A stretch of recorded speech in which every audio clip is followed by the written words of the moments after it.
Hello అండి. అందరికీ good morning. ఈరోజు చాలా స్పెషల్ డే అండి. ఏంటి కుట్టి బ్లెస్సింగ్స్ తీసుకుంటుంది అనుకుంటున్నారా? వాళ్ళ తాతయ్య, నానమ్మ దగ్గరతో. ఈరోజు కుట్టి పాప బర్త్‌డే అండి. సో, మీ అందరి బ్లెస్సింగ్స్ కూడా తనకి ఎంతో మంచిని కలిగేట్టు ఉండాలని చెప్పేసి మనస్ఫూర్తిగా కోరుకుంటున్నానండి. సో, ఇక్కడ ఇంట్లో పూజ చేసుకొని నెక్స్ట్ టెంపుల్‌కైతే వెళ్ళామండి. సో, ఇక్కడ ఇంటి దగ్గరలో ఉన్న వెంకటేశ్వర స్వామి టెంపుల్‌కైతే వెళ్ళామండి.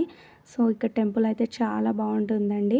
సో, టెంపుల్‌కెళ్ళిన తర్వాత ఇంకింటికెళ్ళి మార్నింగ్ బ్రేక్‌ఫాస్ట్ అయితే చేసి మధ్యాహ్నం అయితే మా ఇంటికి దగ్గరలో ఉన్న అంటే పరిగి దగ్గరలో ఉన్న టెంపుల్‌కైతే వెళ్ళామండి. నెక్స్ట్ ఇంకోటి లొంక అనే టెంపుల్‌కి వెళ్ళాము. చాలా బావుంటుందండి ఇక్కడ టెంపుల్ అయితే.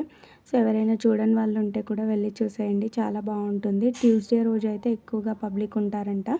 సో, మేమైతే నార్మల్ డేస్‌లో వెళ్ళాం కాబట్టి అంత పబ్లిక్ అయితే లేరండి. సో, మీకు ఈ వ్లాగ్ అయితే నచ్చితే ఖచ్చితంగా లైక్ చేయండి. అండ్ అలాగే చాలామంది చూస్తున్నారు కానీ సబ్స్క్రైబ్ అయితే చేసుకోవటం లేదు. నెక్స్ట్ పార్ట్ 2 అయితే వచ్చేస్తుంది.